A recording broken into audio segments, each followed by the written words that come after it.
always Warlock gets banned because it has so many archetypes that you're actually improving your deck building chances with like a solid plan what do you have to ban. And Doug didn't choose to even bring Warlocks. This is very interesting. Yeah. Yeah, he chose Mage and Rogue, which are two decks. I mean, Mage has been doing a lot of work right now, so I'm not really surprised. It's a deck that before GVG came out was a deck that was kind of falling out of favor due to the fact that Hunters were everywhere and it was really hard to justify playing Secrets. But now the nerf to Flare and Mage is getting a pretty nice array of tools that can bring back old archetypes that were really popular. It's funny how both are banning Warrior. I mean, at the top of the ladder right now, I think that's one of the decks that's been played the most in the top ranks. That Control Warrior has been there for a long time, and it's gonna just keep going. It keeps going strong. It just hasn't changed at all in that regard. Well, when we can think about the ban from Dog's side, banning Warrior kind of implies that the Mage might be a freeze Mage. Yeah, well, I think you're right. Because when you do have a Druid against a Warrior, and you have a Rogue that can also be tweaked to beat a Warrior, right? Then what are the fears here? I think this might be actually the case here. So he didn't also plan to ban Warlock because Freeze Mage is great against Handler, right? Yeah. Alright, so it seems like they've started picking their deck, and we're looking at Kalento versus Dog. Dog brought his Rogue first, and Kalento brought a Paladin deck this time around. So it does look like Miracle Rogue? Edwin Van Cleef. Did he choose to bring a Miracle Rogue? I don't know. Well, Dr. Boom in Rogue? That's not something I've expected. Alright, so Dog playing something that looks like a Miracle Rogue, throws back his entire hand. Kalento playing, Acolyte of Pain, Sword of Justice, Knife Juggler, so we can expect some muster for battle in this matchup. Paladin coming back in strength since that card's been added to their roster. Alright. So Dog, not on the coin, has Preparation, Eviscerate, double Eviscerate in his starting hand. Not exactly the type of hand you want to start with. But now that he picked up Edwin Van Cleef, it's not that bad. This can mean that we'll be seeing a really huge Edwin Van Cleef as soon as possible, but the problem against the Paladin, when you play against the Paladin, is there's always an equality lurking in the hand of your opponent, so developing that Edwin can be a really risky play, but it can also be like a very profitable one. Yeah, against Paladin it's a bit riskier because of follow the rules and equality, as you did mention. Like, it's pretty tough to actually justify going all in on that. You have to play a little bit slower, and it's one of those classes right now that can allow you to do that. Now, we see two Bomb Lobbers in Kalento's hand, which I think is kind of interesting. Two Bomb Lobbers in Paladin, that's not something I've seen very often. Well, it's a pure tempo card, so it might fit the theme of mid-range Paladin here. Yeah, he's definitely going mid-range, and because he still has the coin, Dog feels like he needs to remove those 1/1s. And it does look like Dog has chosen to bring a bit more of Violet Teacher Miracle Rogue. Even after Goblins vs. Gnomes and Gadsden Auctioneer's mana cost change, it turns out he still wants to play that deck. How much do you think the deck has suffered after GVG, actually? I'm not really sure. The Gadsden Auctioneer for 6 mana is just awful. A lot. I mean, the mana cost changed so much. When you think about Miracle Rogue back in the beta, when Auctioneer was for 5 mana and Conceal was for 0, the change from that point is just obnoxious. It's incredible, isn't it? Yeah. Alright, so Dog drops down the Violet Teacher. Gonna contest the board a little bit, which is actually pretty nice, because Violet Teacher will be able to possibly trade with a Zombie Chow, and if the Paladin chooses to play Truth or Champion at any point, it must not feel that great. 3 and 4 drinks, so... Oh, the Bomb Lobber. Oh, wow, the Bomb Lobber doing some work here. It's really unfortunate for Dog, because the second Bomb Lobber can take care of a Gadsden Auctioneer if he chooses to drop it here. And he does. Even if you would play a Conceal, that wouldn't matter anymore, because Bomb Lobber has this great upside that it can hit minions that can also that are also stuffed. Yeah, it's kind of a problem right now. Kalento also has the Loatheb, so he can Bomb Lob the first Gadget Sand and Loatheb the second one. That's going to put a huge stop to Dog's aggression with Miracle Rogue. I mean, he can get some health back by killing the Zombie Chow, but ultimately, How much pressure can he really pack after two Gaddisans are gone? He can't really play it now, can he? No. Without any preparations or backstabs, you're kinda keeping that Gazethan in your hand. And now the problem is, comboing it with anything means you have to wait till turn 8. Yeah. So Yeah, I it's think kind of awkward. this drop Azure Drake and maybe use second Eviscerate to kill the Bomb Blobber, but this sucks really bad. As Are you as the happy Bomb about- Blobber, the Bomb Blobber has already huge value here. So Yeah. using another card for that. Yeah, it's already killed your Gaddistan for free and established your board presence, a threat that you have to deal with first of all. So are you happy to play Valid Teacher into Edwin here for the 4/4 and the 3/5 body? Yeah, I think It's that's kind of better. weak, but it does contest the board a little bit, and you keep your card engine for later. That's true. You can always maybe just play Fan of Magic. This is a very weak play. I think the Yeah. Edwin here is much better, but still, Edwin at 4/4 is Yeah, so against the Paladin. fragile to the weapon. But wow, Blessing of the Kings, man. That is going It's- to. Oh my God, the unexpected. No one I- expects such Spanish Inquisition. No, nobody expects the first Blessing of Kings, but I wonder if he plays two of them. I mean, I would be surprised, but he might, because with Muster for Battle, it gives you a lot more targets, in the immediate That's true. sense. So it's much Yeah, more easy now to get Blessing of Kings off than it was before. Very And he true. kills the Vile Teacher. He's probably gonna use his weapon on this one just to make sure he doesn't lose any value. So now you have to practically use the Resurrect if you want Yeah. to get rid of that 6/3 minion. Yeah, you're gonna get some health back as well. Ooh, Dr. Boom here. In Miracle Rogue, I think it's kind of interesting, but he decides to cycle with Gaddistan Auctioneer. I can't fault him for that. I think it makes a lot of sense. Unfortunately for him, double True Silver Champion. I mean, Yeah, that's gonna this do will the- mean. Sorry, proceed. no, go ahead. It's fine. I'm just wondering what the follow-up is from Dog's perspective, as far as aggression goes. You have to play the Dr. Boom as soon as possible. Yeah, but it can't feel that good. Yeah, for sure. Well, you have only one spell power. Oh, here's the second Oh, one. that It's is still, nice. Still, that's kind of not enough. Yeah. And he decides to play Dr. Boom. Alright, so that is pretty sensible. It's going to contest the board a bit and put a little bit of pressure on Kalento to deal with this. And right now, he's got... No, you don't play Tyrion here. How What do do you you think- actually... Go What's ahead. the finisher in Rogue's deck? I mean, That's what I was wondering, actually. I was wondering because Dr. Boom is decent enough to, to whittle down some of the health of the opponent, draw a big removal piece, but we haven't seen anything, out of the ordinary yet. We know Violet Teachers for decent combos. Maybe he runs, Arcane Ragnaros? Golems? Ragnaros? I don't think know, Ragnaros man. might be viable. When you're playing, when you're playing a big creature that is vulnerable to Big Game Hunter, you can actually put something that is even Yeah. bigger, and then draw the Big Game Hunter first out. Yeah, that's the upside of Dr. Boom, actually, is he's the first BGH target, and then you can stack more of them afterwards that are not going to get killed by BGH yet. Unless your opponent, you're unfortunate and he runs, two of them, and he wants to have the beast in his sights. But right now, oh, Kalento, how evil of you. Hey, he's got a lot of damage on the board right now. Oh, this is not looking strong. So much damage, and Lotheb locking down Dog Stern here. Wow. Oh, this is Completely locking down Dog Stern. No, the bombs will be crucial. I mean, the randomness Yeah, of the bombs will be crucial here. If they get lucky, he could play Blood Mage Talos with a Fan of Knives here to help whittle down a bit of the board and, wipe the rest. Yeah. So it's kind of a tricky moment right now for him. He can wipe the board alright, but what does Kalento do here?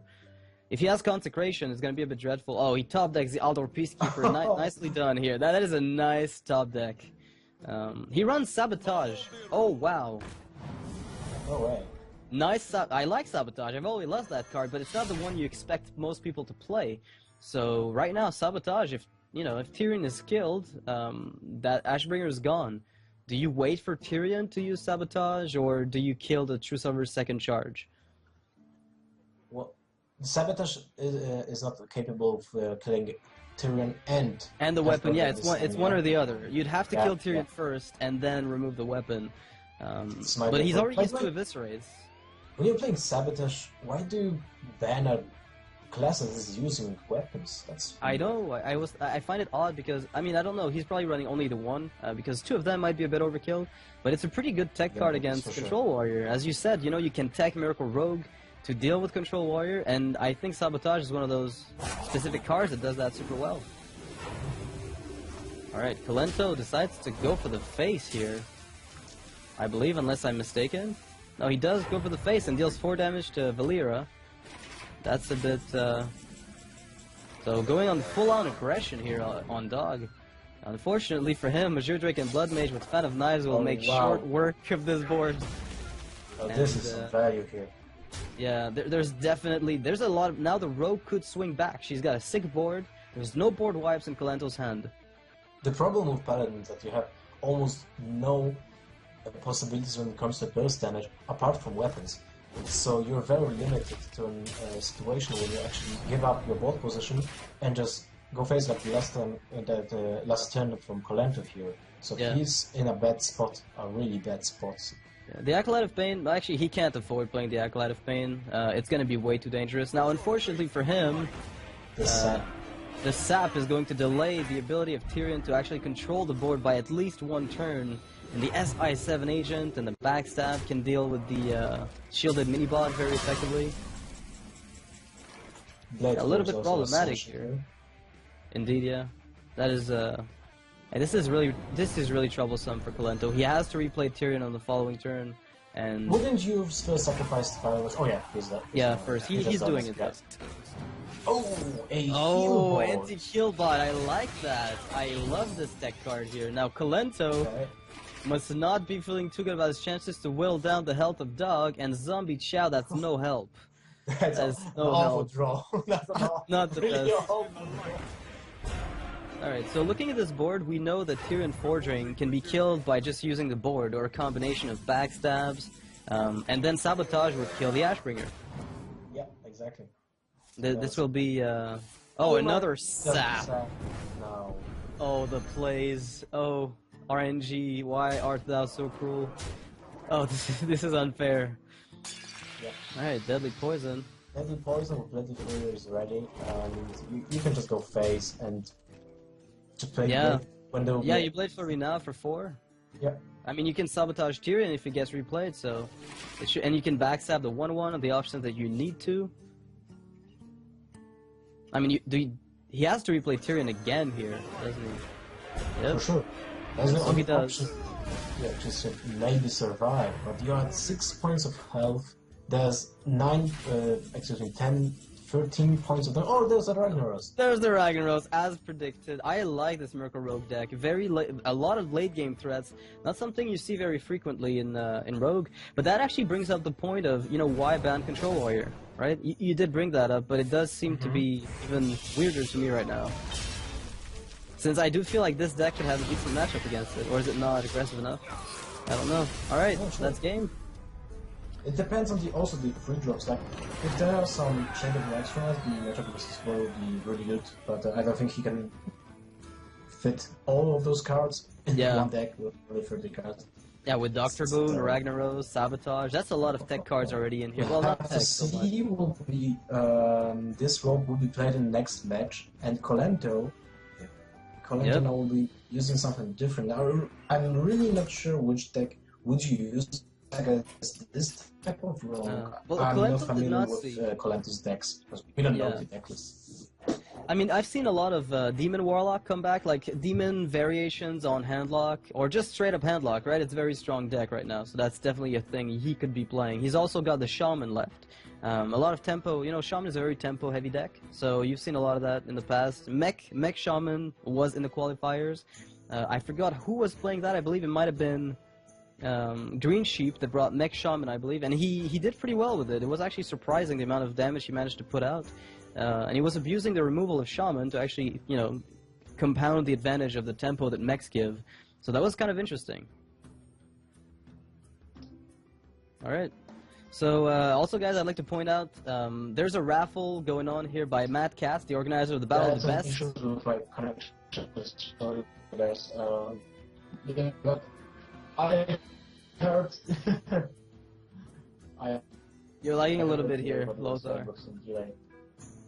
Yeah, there's a little bit of lag here going on, the technicality. So as I was saying, there's a raffle by Madcats. You can go on the Facebook page. You can comment on the Battle of the Best, and just think who do you think is going to win this tournament, right? You don't have to, your favorite player. It doesn't even have to be the winner of the tournament. You comment on there, you might get yourself some really top quality hardware, so that'd be kind of nice. The raffle will happen on Saturday after the grand finals have been completed, so that should be kind of nice. So Madcats, Facebook, just watch them and give them a thumbs up. You might win yourself some hardware, so that's kind of cool. So apparently Lothar's dropped on me. I don't see him anymore. The guy's gone. Lothar. So the we can see his face still, but there's just no video. He's not animated. There's the what's it called? Oh shit. Okay, I'm back. Sorry. You're guys. back? All right, welcome back, sir. Yeah, I hope so. I had some issues with the connection. I think I have to switch my PC after this round. Oh sure. Whenever there's a break, you can just switch the PC off and on and off. Yeah, sorry guys. Yeah. But I'm back now. It should be No fine. problem. So yeah, I was just talking about I was gonna talk about the lineups that Dog's got Merkle Rogue, which I mean Kalento hasn't even seen Sabotage, nor has he seen Ragnaros, right? He's seen Dr. Boom, so he's kind of he will be thinking what is the finisher of the deck. That's the same. I think the conclusion we had. But he has to have means to finish the game other than just that, and you won't be playing Zero in that kind of deck. You have also Shadow Sets and Cold Blood. You didn't choose to run those when you have so many high cost minions, I think. So yeah, you're right. Almost sure that there will be bigger threats in that kind of rogue. So he has to pick actually a deck that will be great against just typical control decks. I think Shaman might be really okay.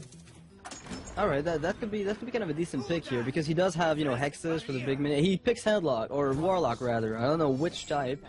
But definitely, yeah, it's Handlock. There's a Mountain Giant there and a Suntree Protector. Seems to indicate the Handlock is definitely going to be the thing. So no Paladin, no Warrior for Kalento going down, losing the first game, which is really impactful in any series. Best of 5 less so than best of 3, but losing the first game is always a big deal. All right, you're back. I have visuals on you, Lothar. Yeah, sorry, Awesome. I don't know what's That's fine. A little bit of a latency problem. All right, so we're looking at Handlock against the interesting Merkle Rogue from Dog. I'm actually curious to see what else is there. Now, Dr. Boom was seen in Kalento's starting hand, and he actually, it kind of makes sense. This card has been pretty much everywhere, as far as I'm aware. I've seen the card in just about every single deck nowadays. Dr. Boom is just super high value. That's true. And almost no one predicted that Dr. Boom will be such a great addition to almost every single deck. Like only Strivecore was talking about it. It's just insane. I loved it, but I couldn't see if it made that much sense for every single deck. But now, like even Merkle Rogue is including it in their roster just for high high damage win condition. Like I couldn't have thought that was the case. So honestly, oh wow, double Violet Teacher prep Sap. Oh, this board. Might be a headache. Oh, Kalento. Well, he can play Sludge Belcher to weather down some of the aggression.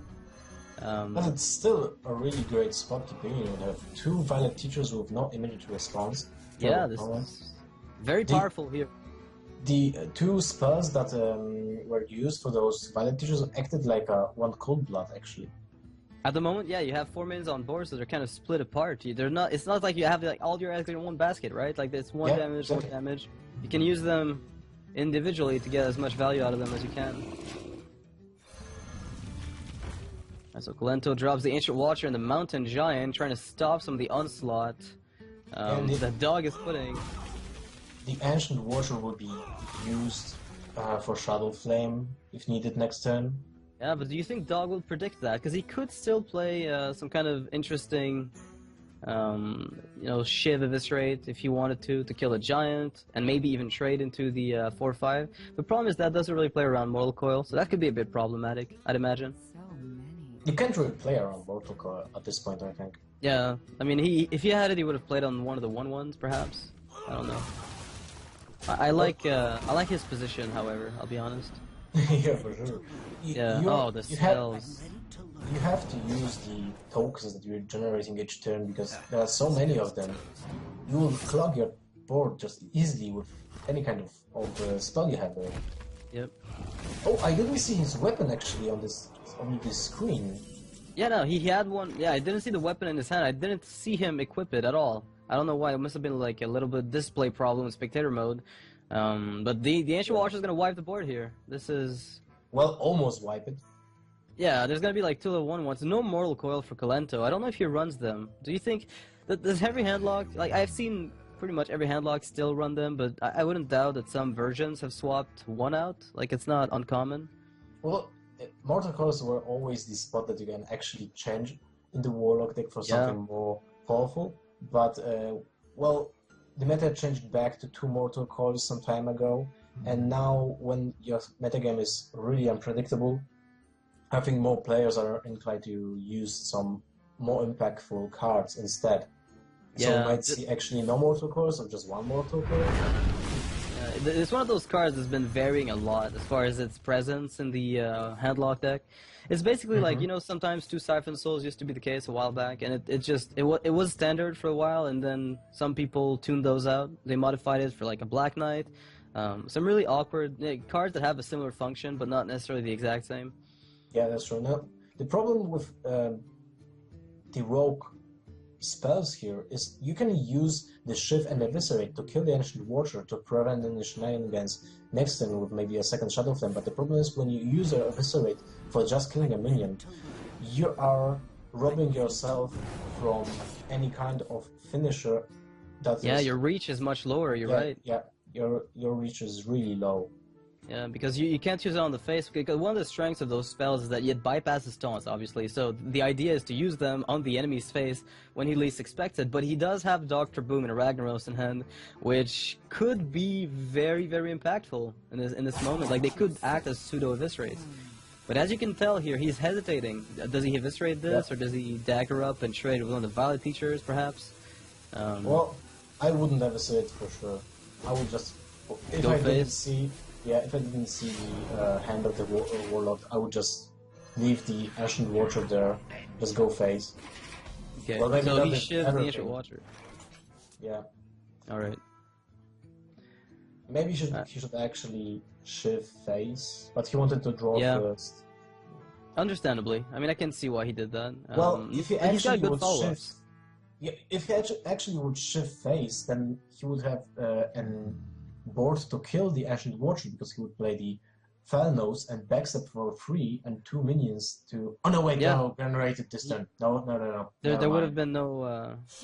They were generated this turn with the shift, so never mind. Oh, wow. Alright, so he might have to eviscerate it after all. Yeah. Oh, double eviscerate. I think Dr. Boom gets played here and puts some heavy pressure. He did keep the eviscerates for the face. You know, he knows better. We spoke about it, and it did make a lot of sense for him too. So he's got 8 damage in hand for the face directly, and with Ragnaros maybe YOLOing it a little bit, that could do it. Well, you have to take into factor that 10-9 is coming to really soon. And, Jiraxis. Yeah, there might be a Jiraxis, so you won't be using those eviscerate until you have a sure kill. Yeah, it's very dangerous, and I mean, Kalento can afford to wait a little bit. He does have 2 Earthring Farseers, which is actually a card that I've seen a lot of handlock players run, like 1 anti-heal bot instead of 2 Earthrings. I've seen a bit of that, 2 anti-heal bots as well. Those are cards that have been not completely phased out, but have seen a reduction in the amount of play they have. Look what's funny now. The bombs can actually be bad for you. If you hit face twice for 4, if there won't be any Molten Giants in the Warlock's hand, this will be really awful. It's a huge drop in potential value for sure. Like, it really depends. I hope they hit the minion for Dog, because quite frankly, otherwise, it's going to be a bit problematic. He got lucky there. That was a pretty nice hit. Really nice. Wow. Double deadly poison and 2 eviscerates. This is just a huge amount of damage output next turn. Yeah. If he would actually draw into Blade Flurry, that means 18 points of damage just from hand. Yeah, it's just 18 points damage from hand. That's crazy. Oh, I'm actually curious. What are you curious about? Because right now, like, you want to play Jiraxis to get some health back, but you know you can't. It's suicidal, so you kind of have to spam the board with as many possible Ragnaros targets as you can. That's true. Like, you have to heal up a little bit to get out of range of their YOLO rag. You have to play down some taunts, so he's gonna have to Sorcerer Sun and Fury Sun those guys. Yeah. That's going to be a little awkward for him, but you have to do what you've got to do. Fan of Knives, not that Blade Flurry, but almost. Are you? Do you eviscerate face once and then? Okay, he could. Oh wow! Actually, he could reach for the near guaranteed lethal, I believe. Unless I'm mistaken. You can because if you sacrifice your bomb first, well, yeah, you play backstep first. You play backstep on Drake, then sacrifice the bomb on whatever. Yeah, and then whatever dies. What is the outcome? Yeah. If you hit face, you can actually get lethal just from eviscerate. But I think he's got it without that even, but I'm not too sure. Upside down, I making things crazy. Yeah, the thing to cut the cards upside down is really, really confusing as a caster. Oh crap! Now, yes. That doesn't matter really right now, but he can definitely wipe this board pretty much entirely and get a guaranteed lethal systematically here, right? Yeah. It's a 50-50, so he's guaranteed to win now. He's got it. There it is. Wow. All right. Upside down thing is really messy. Actually think about it. Yeah, seeing lethals without seeing the actual cards very easily. I'm too used to playing with the cards upside up. Upside up? Does that even make sense? Upside, whatever. So that's another game for Dog. That Miracle Rogue pulling its weight. A deck I haven't seen much after GVG is apparently still strong. Yeah, that's very weird. And also very good play with not eviscerating the Ancient Warrior here. It was maybe some players that saw both hands from the players will think that it's a misplay, but when you don't see the lurking Shadow Flame from the Warlock, you can't really play that eviscerate. So very good decision, and it won him the game eventually. Yeah, most definitely. It's one of those things where, when you were running the old Miracle Rogue kind of style with, Arcane Golems and Cold Bloods and whatnot. Yeah, sure. You really had to keep that. You had to burst as fast as possible so that your eviscerates could go face afterwards. Because if they eventually taunted up, that wall of taunts was you couldn't go through it.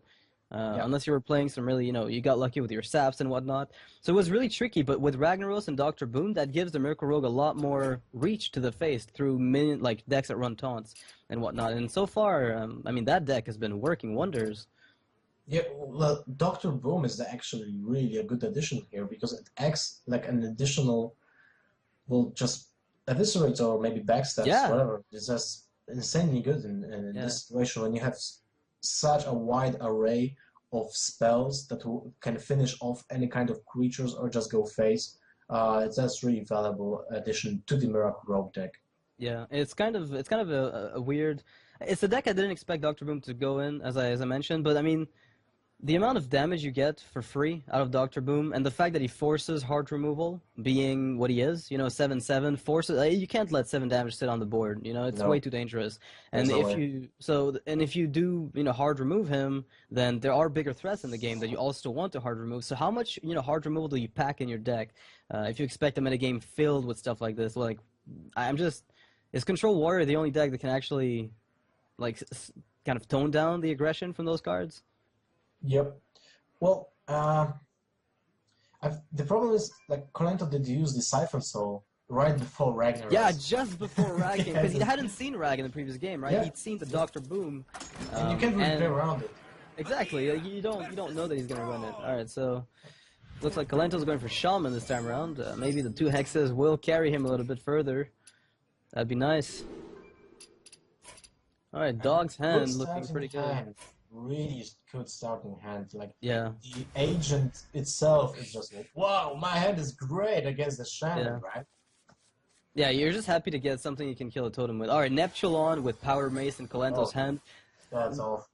It's not the best start, but at least totems can carry you forward a little bit. And that Haunted Creeper top deck, that'll help a little bit for the early game. Quite nice for him here. So the Power Mace, do you think it's run because of mechs or just because it's a 3/2? It's kind of a pseudo Fiery War Axe. I think it might be a pseudo Fiery War Axe here. Yeah, okay. That I could see that being the case, definitely. I don't see. The thing is, he doesn't know, but there's a sabotage in that rogue deck. So if they're sabotage, forget about it. What? Yeah, there it is. There's the sabotage. It came in just now. So when that weapon does come out, I mean, he might be inclined to wait for Doomhammer, though.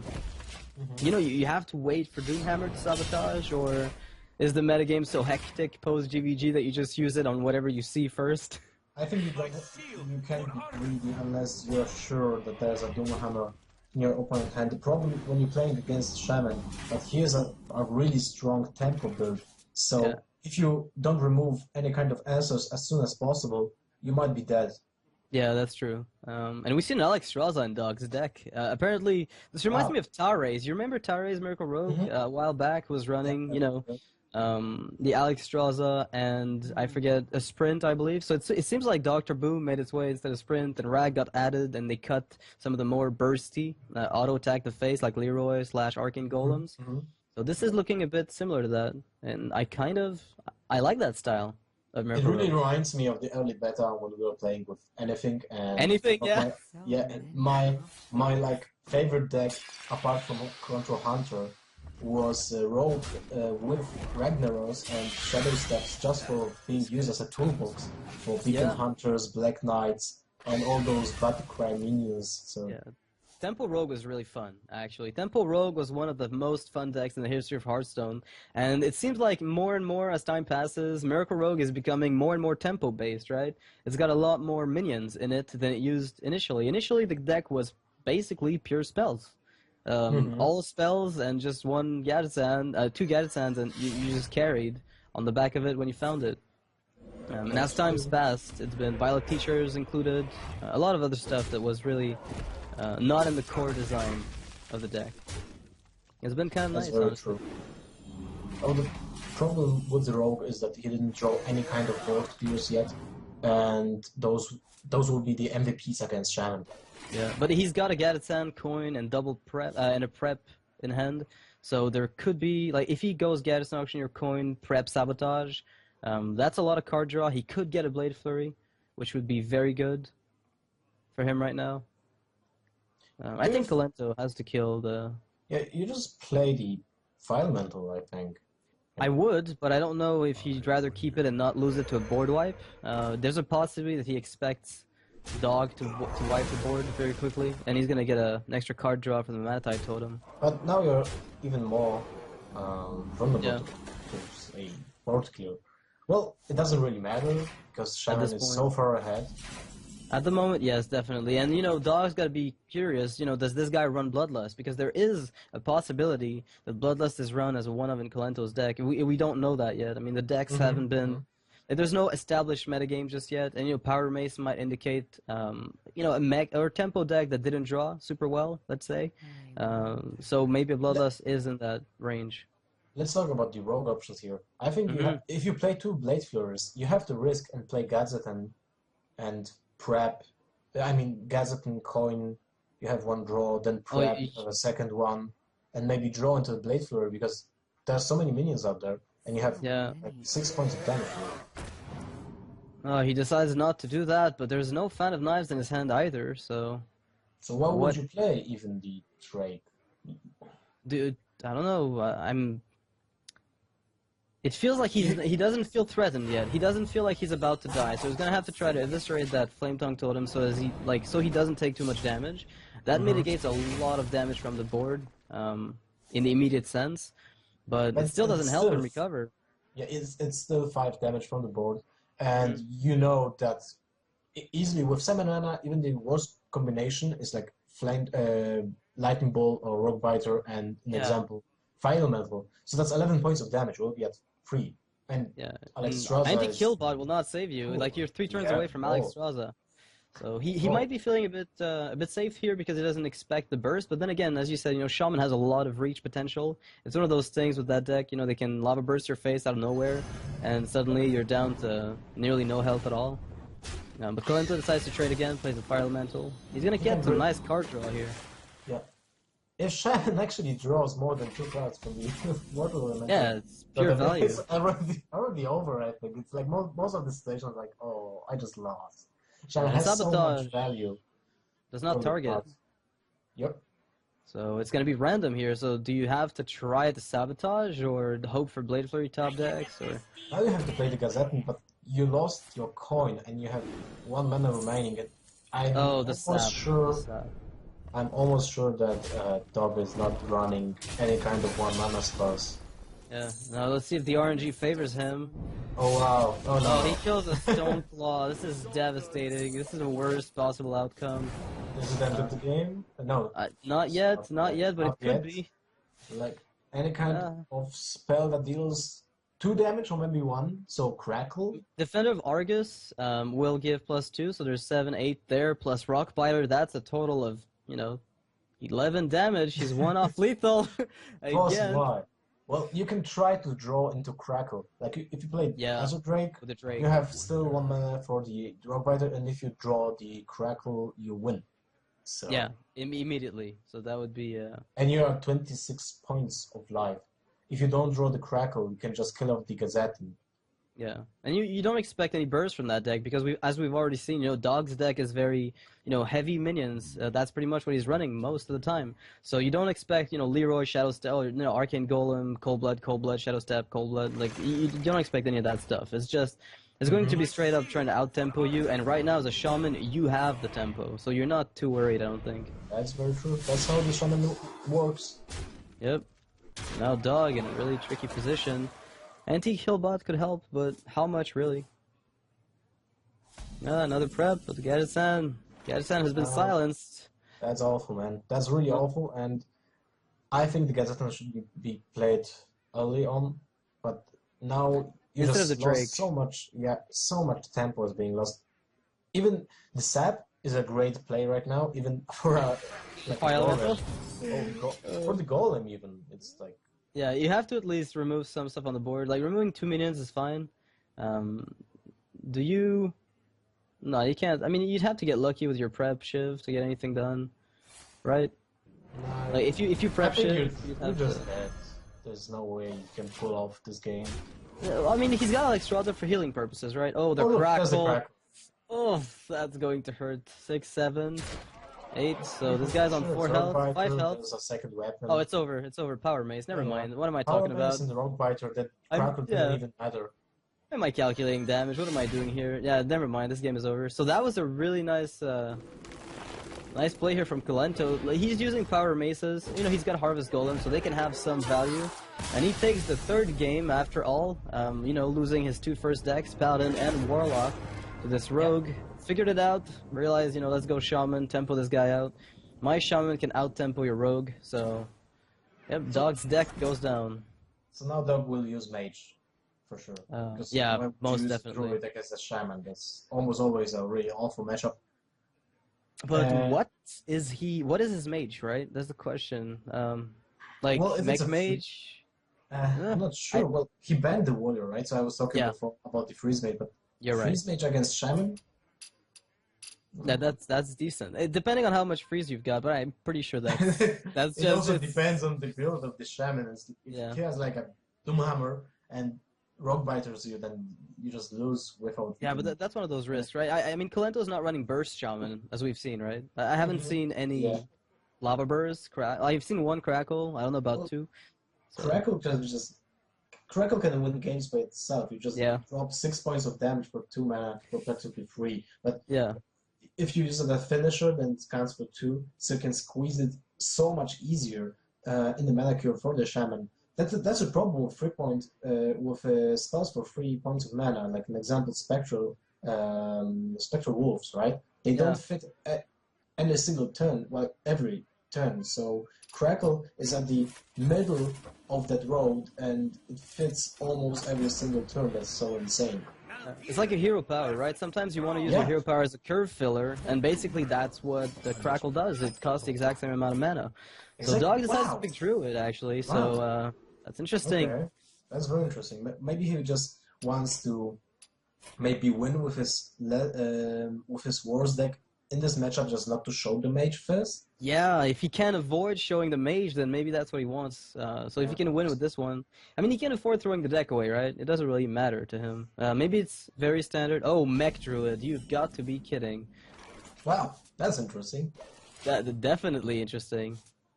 I like that.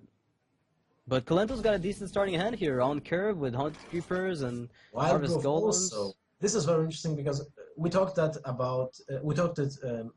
Kingwin Invitational. I mean, the Kingwin for Charity tournament. That was the first GBG tournament. Mech Warper fills the same role as the Wild Growth Druid. in this type of decks.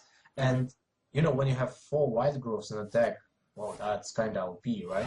Yeah, well, that's been my most successful Druid deck, is actually a mech tempo deck that's kind of trying to be a fast Druid. That's one of the decks I've been having fun with. I can't tell you it's like the best deck that I've ever played, but it's definitely been a lot of fun, honestly. And so far, Mech Warper is like another Wild Growth, so I have 2 Wild Growths, 2 Mech Warpers, 2 Interface, and that seems to be definitely what Dog is attempting with this deck, definitely. But Shaman's got a sickening amount of board presence right now. You played the Dr. Boom? Oh, that would have been fun. That would have been fun. But, Wait, what happened? Ancient of Lore was played, right?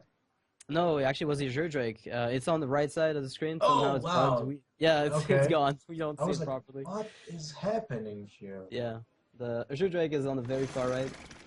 So we're looking at that, and it's... Shaman is tempoing pretty hard right now.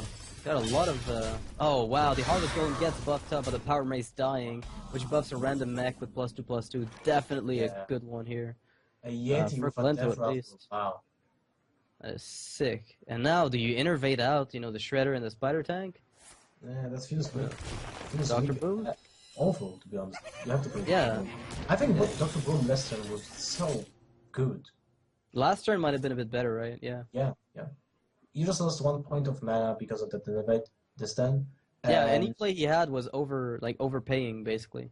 Yeah, and well, he had the Shredder the turn before that, so he might actually been planning forward, like turn 5 and 7 drop, then turn 6 4 drop and 4 hero drop power and 3 drop, price yeah. for the Hunted Creeper. So that might be slightly better, especially when you're playing against a tempo deck like Shaman, when you need those value cards like the bombs from Dr. Broom as soon as possible to just trade for all the minions. Yeah, before they overwhelm you, because Druids have swipe, but besides swipe, what really do they have when it comes to clearing boards, right? Nothing. Kalento has a nice lightning storm, right? It's does he just lightning storm this board ever, or does he wait since he's in Mech Warper? Yeah, the bomb is really unlucky here. Yeah, it doesn't do anything. Yeah, that's like unfortunately. And again. Oh wow. Okay, well he's in so range. bad. He's getting close to the Force of Nature Savage Row range, right? It can't be. It's so awkward though. Oh god. The whole turn just to play our 7/7 minion and nothing will Yeah. happen. And Starfall would be nice. Yeah, as you said, Druid has only swipe for his AoE control, and when you just actually when your opponent has only minions with 2 HP, you're all in an awful position. You have to draw into Telnos or play Starfall, as you mentioned. Wild Pyromancer. I've seen Wild Pyromancer a long time ago in Druid when you were expecting a lot of aggro, right? But that's mostly, it's not something you tag very often. Like, it was the alternative to Blood Mage Thalnos. But Double Swipe is very strong. Like, Double Swipe is a play that you're happy to run when you do get it. In a situation like this, I think it would be pretty much godly, honestly. But Swipe Hero Power Wrath here actually does a pretty good job of wiping the board. Well, there's still be 1 minion left, right? Yeah, there will be one thing, but I mean, if you leave the Zombie Chow alive, you can always finish it Oh, off no, later. wait, yeah, and he has this hero power still. Like, first you Wrath 1, right? The Elemental. Yep, exactly. Right on. So that's a pretty decent board wipe, quite frankly. Like I wouldn't feel too bad about it if I were Dog. He's gotten in a position now where he actually has a decent board, but Kalento's next turn is likely to be Neptulon, which is going to give him an entire hand of Murlocs, and those are random, so you never know what you're going to get. I don't know if he's going to play it right away. Yeah, this is the first time I see a Neptulon in a tournament. So. Oh, it's a great card for Shaman. Alright, what did he get? 2 Grimscale Oracles, I see an old Murkai, and something else on the far right. This is oh god! Card draw! Oh man, that's really... This is crazy! We don't play any Murlocs, I think, apart from the Stefan next turn. So... And then you drop 2 of them with Murkai, and you're just happy to do it. But then again, you're in reach of, Force of Nature Savage Roar. That has to be a little dangerous here. You can kill those minions easily. Yeah, you can kill them. You kill the Yeti and then Hex. X1, yeah, very simply. And it gives you a spare part, you can always get something valuable out of it. Maybe swap back your Neptulon to full health for whatever reason. Or free because it's gonna that would be okay. Mm-hmm. What did he get? It's a coolant? I'm not sure. Yeah, No, he got Time Time Rewinder. Rewinder. Oh, wow. Is he gonna get more Murlocs? Oh, Old Murkai OTK! I'm kidding, of course. That would be nice, so the Old Murkai getting incredible value. So, he goes with the safer play here because he's so unlearned he won't swipe, but the Keeper of the Grove might be very relevant here. yeah, no, it's a very nice play here. Ooh, second Keeper. Okay, still lacking the combo, and this is the most important thing. Yeah. But now, how many Kalento's points will the Murlocs. Artwork Arc will have actually? Well, you play Plus the second. 2, plus Plus 4. 3. Plus 4. It'll be a 7-4. If you play the Stefan 2, yeah. And you Yeah. can fit those? Yeah, you can fit those. Yeah, you can fit everything. You can fit everything you want. That is an incredible Murloc moment. Oh my god, Neptulon. Like, GBG has made some of the most unexpected things happen. I really love I it. can't believe this. I always... Well, I'm always an opponent of any RG cards, but when it comes to the new cards for the GBG are really fun and awesome to watch. So Yeah. I really like the new expansion here. Honestly, so far, I think this is definitely RNG done right, as far as I'm concerned. GBG has done that right. Like, they've actually done a really nice, like, the random numbers, the RNG in GBG hasn't been, you know, like cards like Ragnaros and Animal Companion, you know, those two cards, personally, I'm not a big fan of, because I think they're a bit too swingy in a way. But the cards that you get from, you know, Neptulon, sure you could get, you know, 4 old Murkais, but that's not even good. Like, you have to get really specific combinations to get really the OP RNG, whereas this forces you to play around it. And the Sylphin, admittedly, was arguably one of the better cards that Kalento could have gotten. For sure, it has 5 points of health, so that's the worst kind of minion that can actually be played against a Druid. I mean, the best, because Druid has a problem with minions with high health, just because Druid has no option to kill a minion regardless of its health points, so he has to actually deal damage that is being printed on the health of the minion. Unless you're using, of course, Here Dog actually decides to double Keeper of the Grove, the Sylphin. I thought he was going to you know, hero power the 1/1, then reverse the attack and health of the Sylphin and kill it with the Keeper of the Grove thing, but he wants to keep the reversing switch, probably to get a Keeper of the Grove swap up to 4 attack.